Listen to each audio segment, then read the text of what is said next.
Pesan Tuhan itu saya sampaikan terus dari tahun 2014. Bahkan saya khotbahkan di gereja GSJS 2019. 2019 banyak yang berkhotbah bernubuat. Tahun 2020 tahun berkat, tahun mujizat, tahun kemuliaan. Tapi 2019 saya berkhotbah 2020 badai ekonomi. Waktu saya khotbah badai ekonomi yang terjadi krisis, saya dimaki-maki, dikatakan halusinasi, tukang tipu, macam-macam saudara. Dikritik habis-habisan. Tapi untungnya saya satu.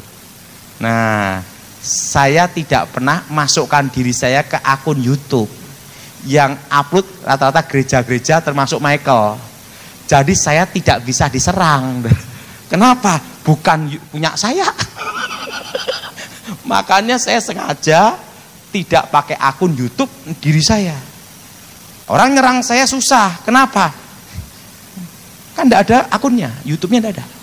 Itu yang ngupload kan gereja-gereja jemaat. Saya tidak mau diri saya tidak mau saya. Nah, biar orang lain aja, biar jemaat atau pendeta aja, terserah saya gitu. Diserang habis-habisan. Tapi itu saya khotbahkan itu terus. Karena itu sudah pesan Tuhan. Itu tidak bisa dibatalkan, tidak bisa dicabut, saudara. Nah, 2020 awal Januari, Pak Gilbert didatangi orang. Pak Gilbert itu orangmu, karena saya dibimbing Gilbert.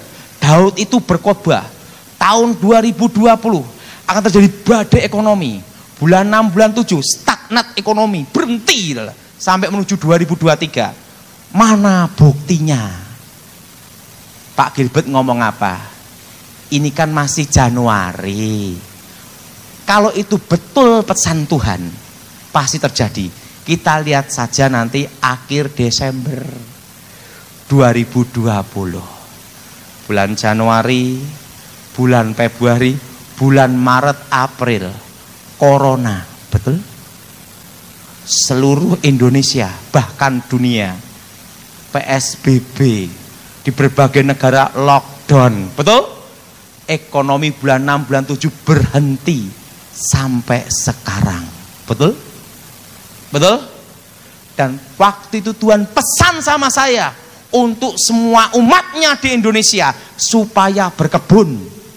Siapa yang ingat pesan Tuhan untuk saudara tahun lalu? Angkat tangan. Kenapa suruh berkebun? Supaya ada kesibukan seperti Elia di Sungai Kerit, saudara. Elia di Sungai Kerit, temennya siapa? Burung gagak, betul? Sama ada sungai, betul? Nah, kalau kondisi seperti ini, saudara ada kesibukan apa? Berkebun. Di rumah pakai polybag, pakai apa? Semua berkebun. Saudara. Karena kondisi seperti ini, saya sudah ngomong sama Michael, dari tahun 2020 sampai tahun 2022. Nah, kalau tidak berkebun, ingat saudara, depan tembok, samping tembok, belakang tembok. Stres. Tapi jangan jadi muka tembok, betul? Betul? Tapi kalau saudara berkebun, ingat, manusia diciptakan Tuhan basic dasarnya apa? Berkebun, mengelola Taman Eden. Diusir keluar dari Taman Eden, manusia beternak. Basic dasar manusia diciptakan Tuhan berkebun dan beternak. Kondisi saat ini, ingat, supaya ada kesibukan, Tuhan dan beritahu saya semua suruh berkebun. Dan 2014 sudah saya khotbahkan, nanti emas dan tanah. Itu 2014 saya khotbahkan. Waktu saya khotbah semua mencaci maki, tak khotbahkan terus karena itu pesan Tuhan. Orang ngomong orang gila ya terserah saya gitu, walaupun 2019 orang berkhotbah tahun kemuliaan, tahun berkat, saya ngomong tahun badai ekonomi gitu, berlawanan semua, Dan apa yang terjadi? Di situ saya lihat pesan Tuhan itu saya sampaikan. Pak Gilbert ngomong sama saya, tahu enggak Daud, yang mencaci kamu, maki kamu, yang ngata-ngatain kamu, semua diem. Kenapa? Kalau Tuhan sudah berfirman, siapa yang sanggup membatalkan? Jelas saudara? Jelas saudara? Nah, ingat, Tahun lalu saya berkhotbah, nanti deflasi dan inflasi akan bertemu di bulan April tahun ini. Ingat, sekarang dele naik, betul? Betul? Mungkin tempe bakal dikurangi, betul? Betul? Betul? Besi naik, aluminium naik, yang tidak naik harga diri.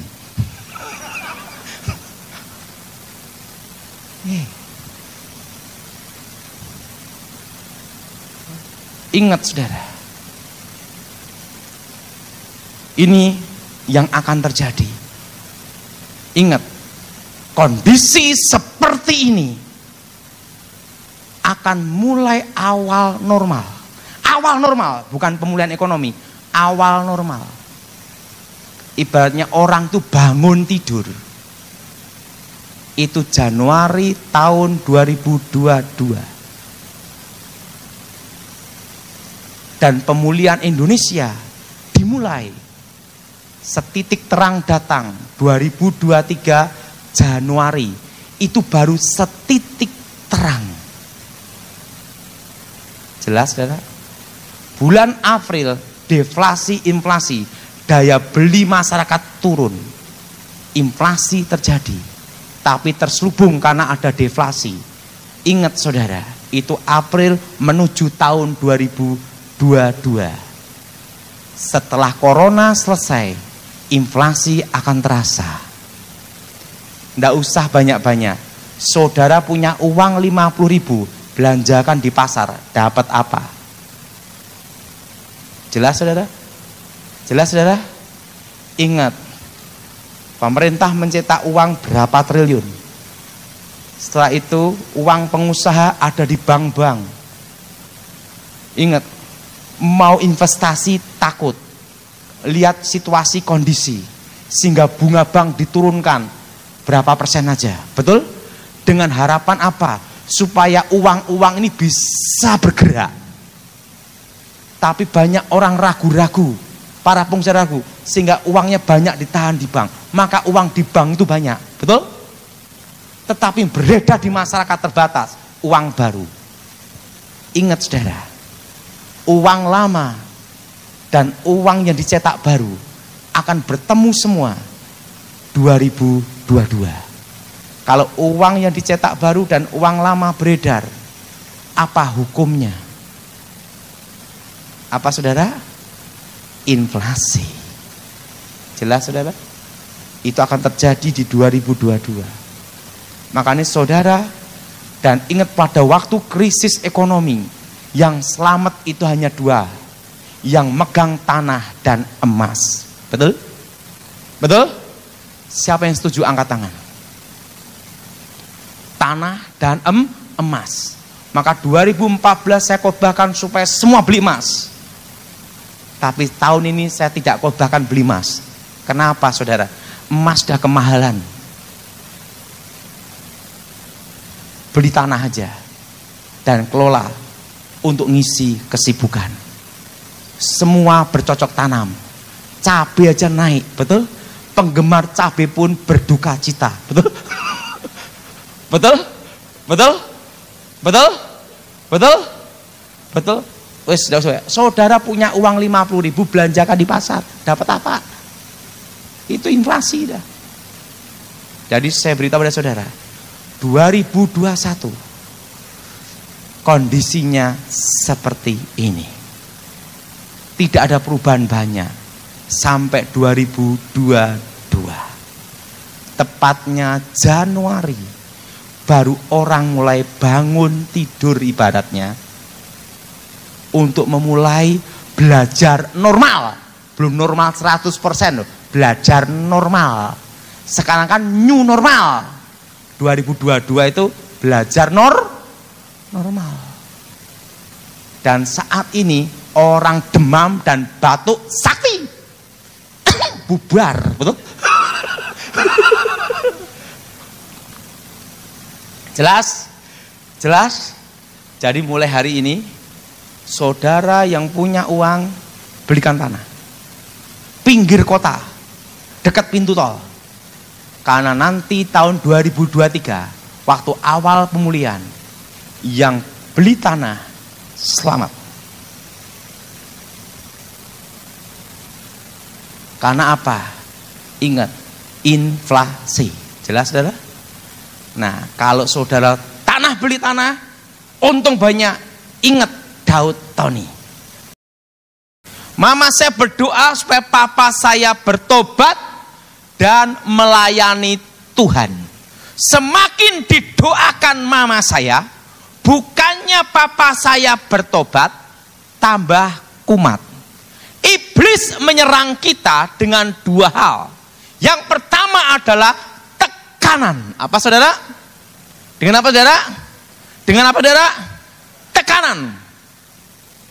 Dibikin stres, dibikin masalah, dibikin kecelakaan, dibikin problem, dibikin persoalan yang berat. Nah, ditekan dulu sampai stres. Setelah stres, stroke selesai. Makanya iblis itu menggoda pertama, yaitu dengan tekanan. Kalau tekanan tidak berhasil, dia gunakan yang kedua, yaitu apa? Dengan godaan. Godaannya apa? Berkat. Saudara, banyak orang jatuh ke dalam dosa bukan pada waktu miskin. Justru banyak orang jatuh dalam dosa justru pada waktu diberkati. Waktu diberkati, lupa sama Tuhan, lupa siapa yang memberkati. Ujian seorang laki-laki itu pada waktu kaya, nama terkenal. Kenapa? Karena ada kesempatan, mata kedip-kedip. Tetapi ingat saudara, godaan perempuan itu apa? Pada waktu miskin. Masih setia enggak sama suaminya? Betul? Nah, kalau laki-laki selingkuh, rata-rata pada waktu pegang uang, kaya, terkenal. Kalau miskin, susah selingkuh. Duite sopo, sing gelem sopo, kan gitu dah. Jelas dah? Siapa yang setuju? Angkat tangan. Pelakunya. Ingat, makanya godaan laki-laki justru waktu terkenal, hebat, punya kesempatan, punya uang. Jarang tukang becak selingkuh. Siapa yang mau gitu dah. Nah, tapi godaan seorang wanita yaitu kesetiaannya. Jadi kalau laki-laki diuji kesetiaannya waktu kaya, waktu terkenal, waktu hebat, bukan waktu miskin. Tapi seorang perempuan diuji pada waktu ada badai, ada masalah, ada tantangan. Baru tahu itu istri yang setia atau tidak.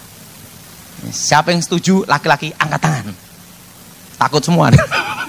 Nah, ujian. Nah, saudara, semakin didoakan mama saya, didoakan terus papa saya bertobat, tambah parah. Ingat, iblis menggoda dengan apa? Tekanan. Apa saudara? Malah mama saya dimaki-maki, dikatakan gara-gara kamu percaya Yesus, setiap kali judi digeropiok polisi, setelah itu bubar, kacau semua. Gara-gara Yesus gondrong, ngomong gitu dah. Dia ngatain mama saya terus ditekan habis. Sampai mama saya diusir keluar, minggat. Ingat saudara, strategi iblis adalah dua. Pertama tekanan, kedua adalah godaan. Apa saudara? Apa saudara? Nah, pada waktu, tapi ingat, doa mama saya waktu itu apa? Tuhan, jamah suamiku bertobat untuk melayani Tuhan. Ingat ya, doa yang dijawab Tuhan adalah doa untuk kemuliaan Tuhan, bukan keinginan ambisi manusia. Jelas saudara? Maka saudara doa yang benar. Ada doa yang tidak benar? Ada. Contohnya Simpson. Waktu dia jatuh dalam dosa, dia bertobat, dia berkata apa? Tuhan, cukup sekali ini saja. Aku membalaskan kedua mataku. Dan Tuhan jawab. Dia mati, roboh, bangunan hancur, dia mati. Coba dia ngomong gini, Tuhan, kehendakmu yang jadi. belum tentu dia mati hari itu, betul? Tapi kan dia udah terlanjur frustasi, stres. Makanya doa orang frustasi itu bahaya juga adalah, Tuhan cukup sekali ini saja, Engkau beri aku kekuatan. Tuhan jawab sekali itu saja. Dan setelah itu apa? Simpson mati. Nah itu doa orang frustasi. Nah mama saya berdoakan papa supaya bertobat. Dan melayani Tuhan. Jadi saudara, istri-istri yang berdoa untuk suaminya, doanya itu jamah bertobat untuk melayani Tuhan. Jelas saudara? Seperti Elia, dia berdoa supaya pertobatan atas Israel untuk melayani Tuhan, kembali ke jalan Tuhan. Kalau suami supaya kembali ke jalan Tuhan. Dan apa yang terjadi? Waktu didoain mama saya ditekan habis, dimaki-maki, dikatain apapun. Akhirnya mama saya disuruh keluar minggat. Waktu minggat keluar rumah, tiba-tiba mama saya dapat suara Tuhan. Tuhan bicara apa? Laki-laki yang kelakuannya seperti keledai liar itu, aku datangi. Benar itu saudara. Kira-kira jam 2:30. Setengah 3, papa saya tidur ngorok gini, gitu. Tiba-tiba ada seorang tinggi besar, ini papa saya kesaksian, malaikat Tuhan. Pegang itu kakinya papa saya. Hei laki-laki yang kelakuannya seperti keledai liar, bertobat engkau ke gereja. Dia kakinya gini.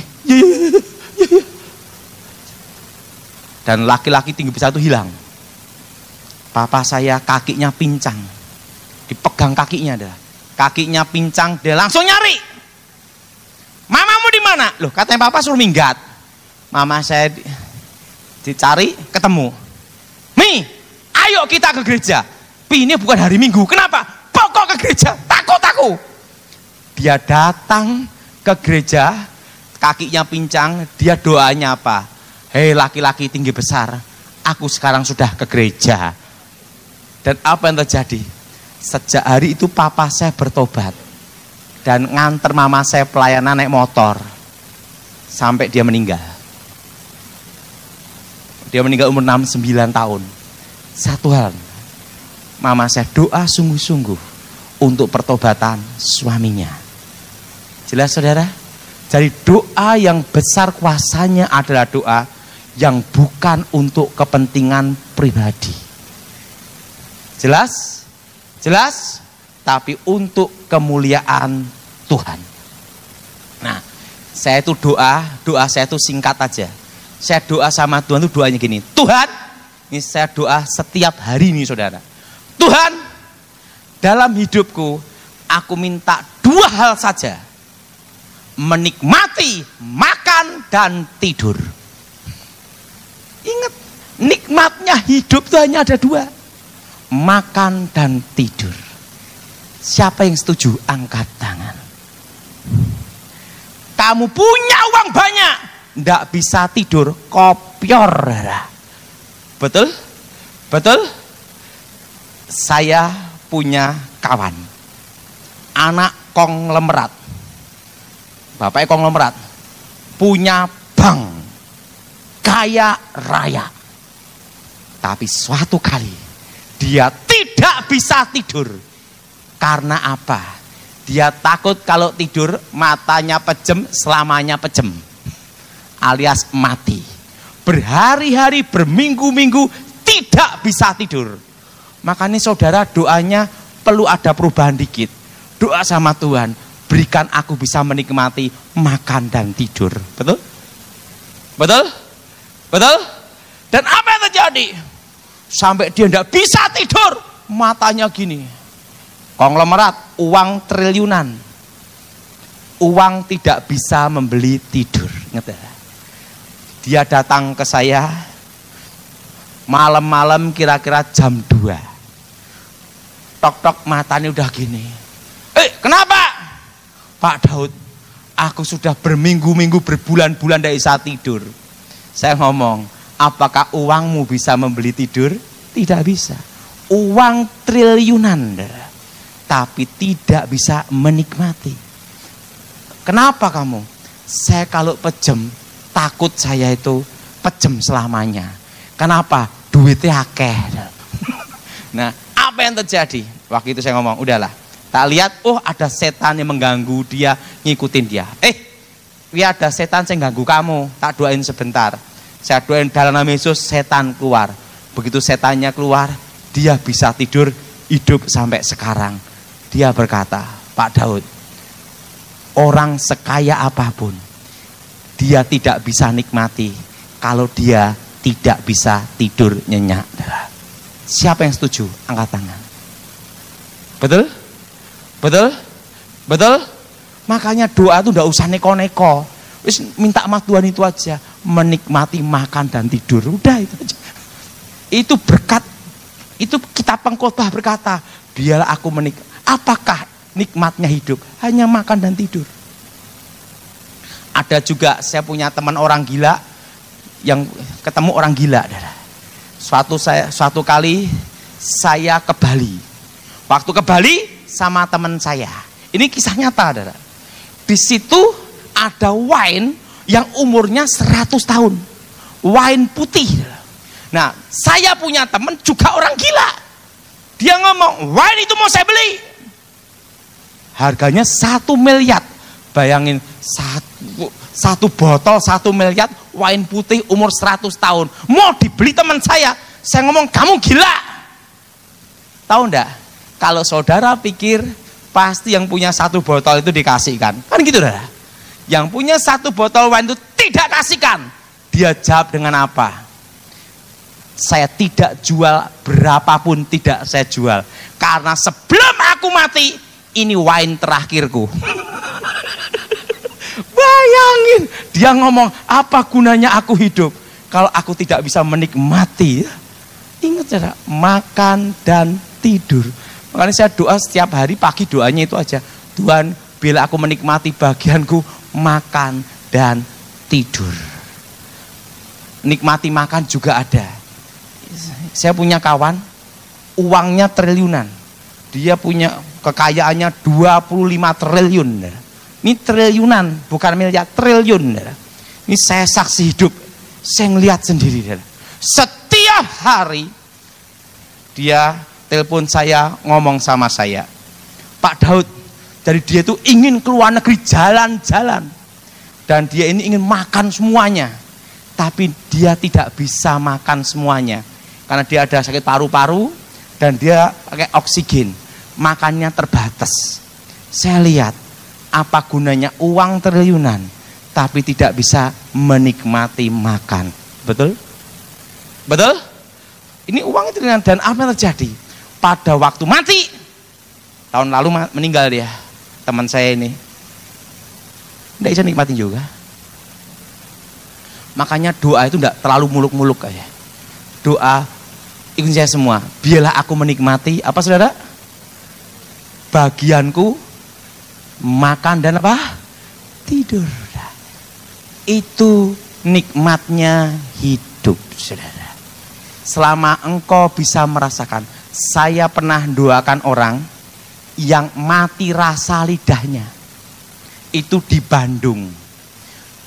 Dia ngomong gini, kalau ada yang bisa bikin lidah saya ngerasakan makanan, berapapun saya bayar.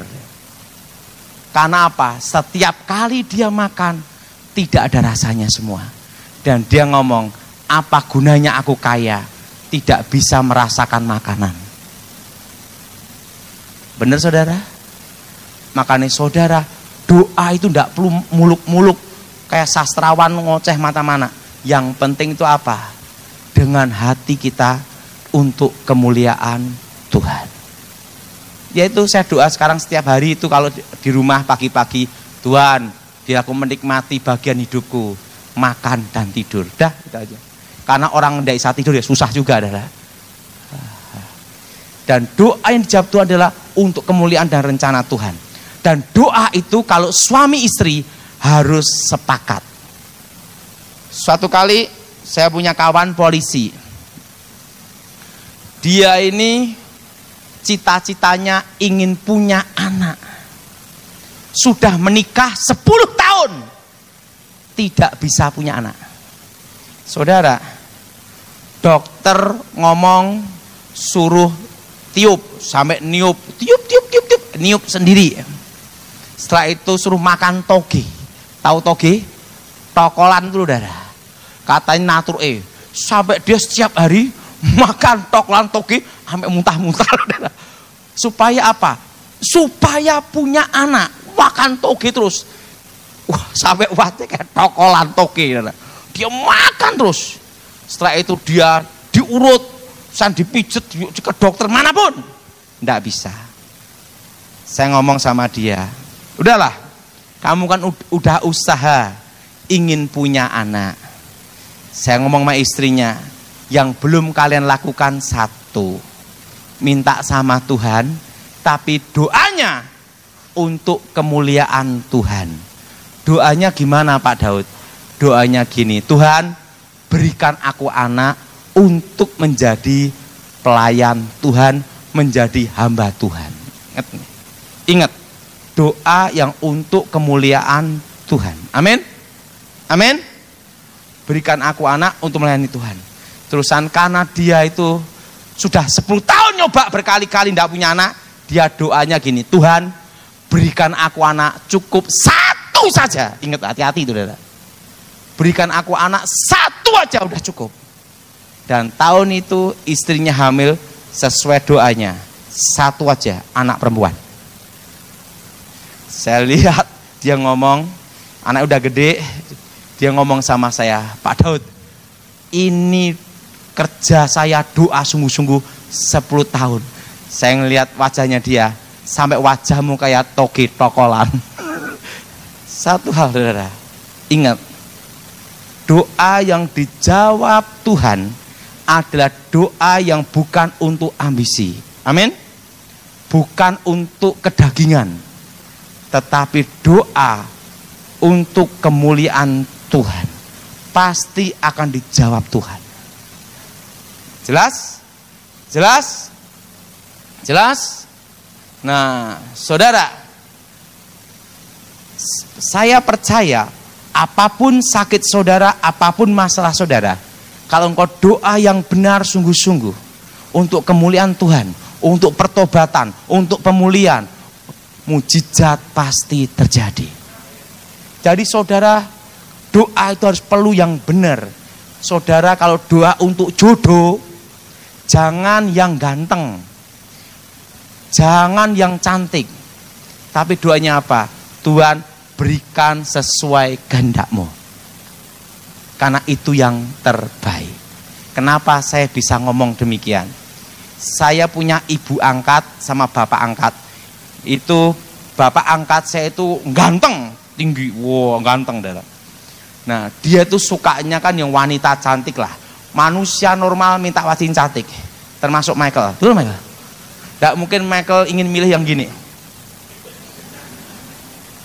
Kenapa? Bisa sariawan terus ya? Pastilah. Wah, istrinya Michael cantik. Nah, apa yang terjadi? Dia berdoa. Kadang Tuhan memberi kita tidak seperti selera kita. Ingat tidak? Tetapi itu yang terbaik.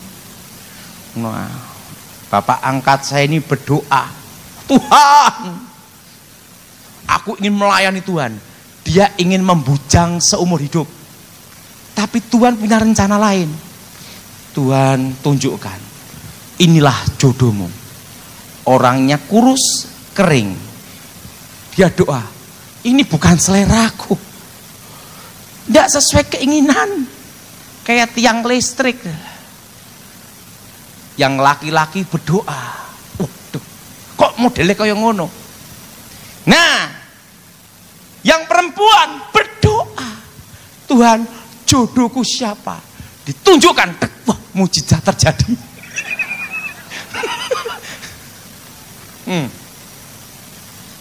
Saya kasih tahu, doa itu belum tentu Tuhan menjawab sesuai selera kita, tetapi menjawab doa kita melebihi yang didoakan. Apa yang terjadi? Karena itu sesuai petunjuk Tuhan, akhirnya menikah. Yang perempuan berkata bersyukur, yang laki-laki terimalah kenyataan gitu.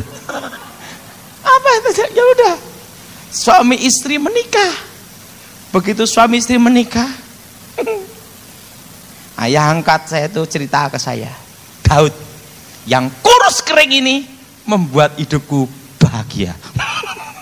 Loh, ingat saudara, orang kalau menikah, ingat saudara, kalau sebelum menikah cantik nomor 1, tapi setelah menikah bukan cantik, bisa diajak bicara dan saling ngerti. Betul enggak? Yang sudah menikah, yang setuju angkat tangan. Punya istri cantik, cerewet, stroke. Betul? Betul? Wah, ngalami dia. Ya, itu saudara. Makanya saudara kalau doa, Tuhan, kalau aku berikan jodoh sesuai kehendak-Mu, melayani Engkau yang bertobat. Udah itu aja saudara. Nggak usah neko-neko. Saya doa setiap pagi, saya doa. Saya doanya sekarang itu apa? Tuhan, biarlah aku bisa menikmati makan dan tidur. Udah itu aja.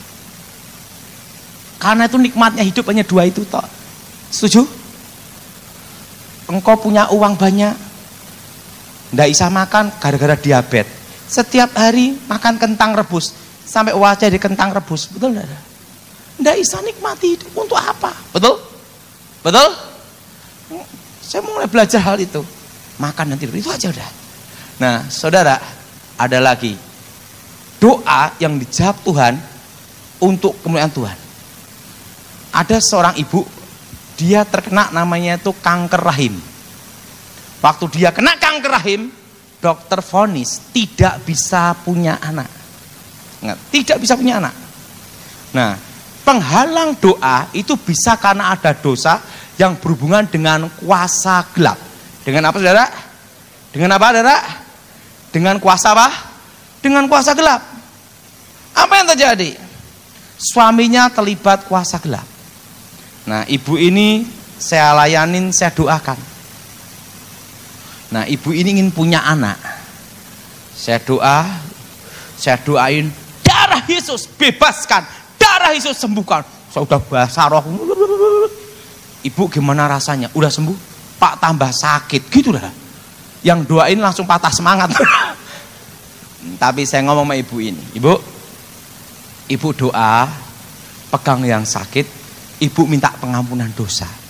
Dan doa, tentu suaminya ketemu saya layani bertobat, jimatnya diserahkan, dimusnahkan. Nah itu ibu dan suaminya ini berdoa, Tuhan berikan kami anak untuk menjadi alat-Mu. Gitu. Elia doanya didengar Tuhan karena dia berdoa untuk pertobatan Israel, bukan untuk keinginannya dia. Apa yang terjadi? Waktu dia berdoa, Tuhan kalau berikan kami anak laki-laki, dia ngomong gitu. Doa harus sepakat.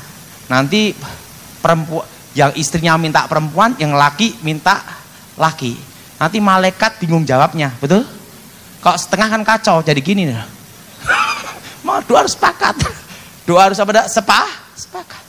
Dia doa, Tuhan berkati. Wah, saya berkati. Anak laki dalam nama Yesus. Karena dia sudah punya anak perempuan, dia kena kanker rahim, tidak bisa punya anak. Padahal dia punya anak laki.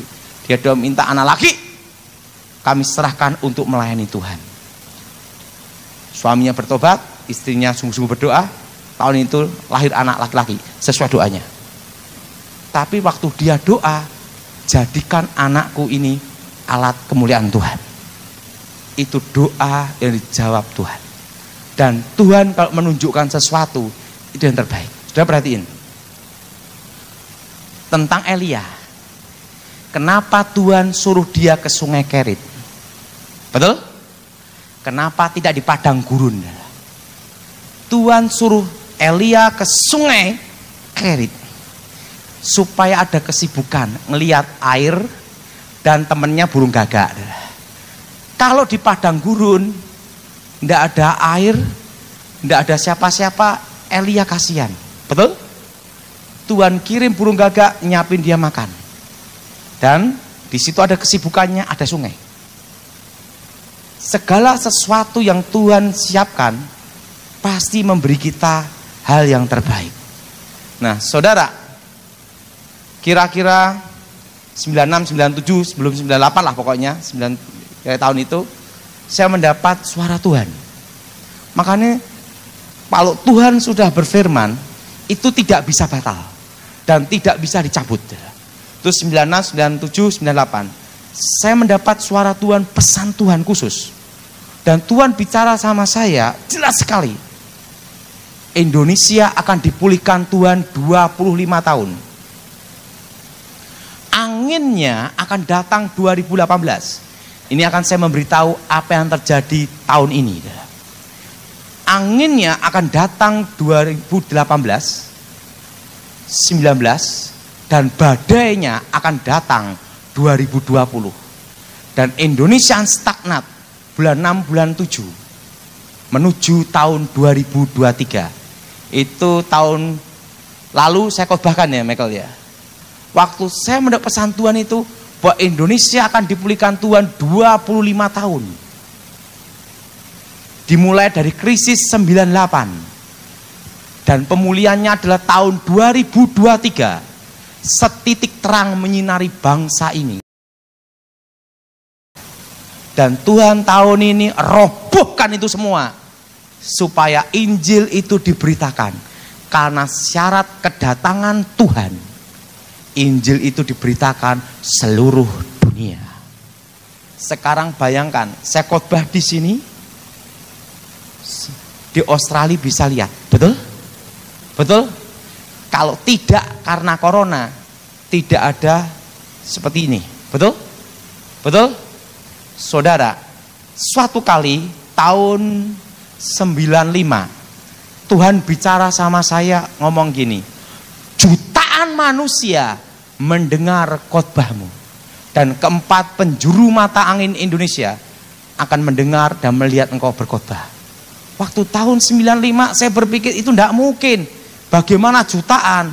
Bagaimana saya khotbah antar gereja sampai mati juga tidak bisa, saudara.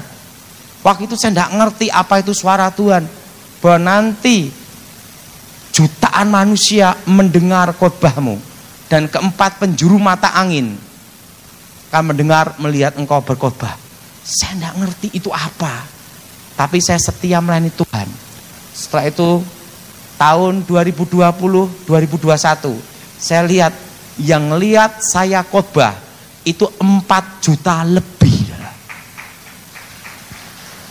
Dan apa yang terjadi?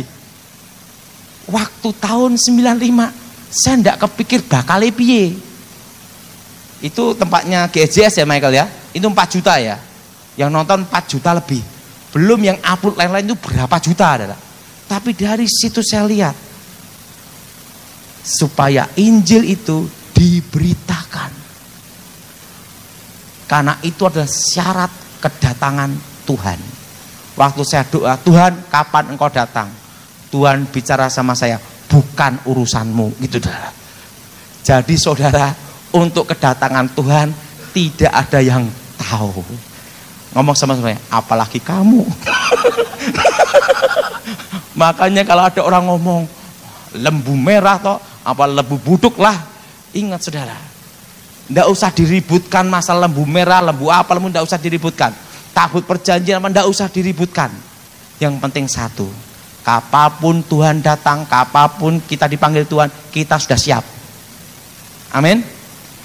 Dan ingat, hari ini doa, tidak usah terlalu muluk-muluk.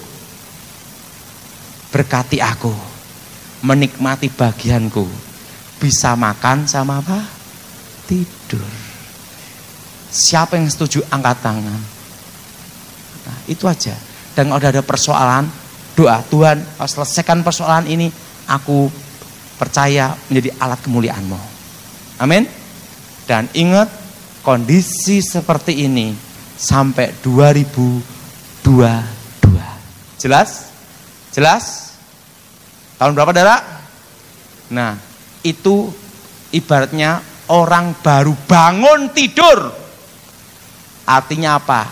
Belajar normal. Sekarang new normal, cuma pakai masker sama apa? Semprot, betul? Betul? Nah, nanti belajar normal itu 2022, tepatnya Januari. Catat aja itu nanti. Dan itu nanti awal pemulihan ekonomi Indonesia. Ini awal setitik terang itu 2023. Tahun 2022, ingat saudara, inflasi terjadi. Kenapa? Uang yang beredar yang dicetak baru dan uang lama bertemu. Jelas saudara? Dan tahun ini, ingat saudara, bulan April deflasi, inflasi bertemu jadi satu. Tapi tahun depan inflasi.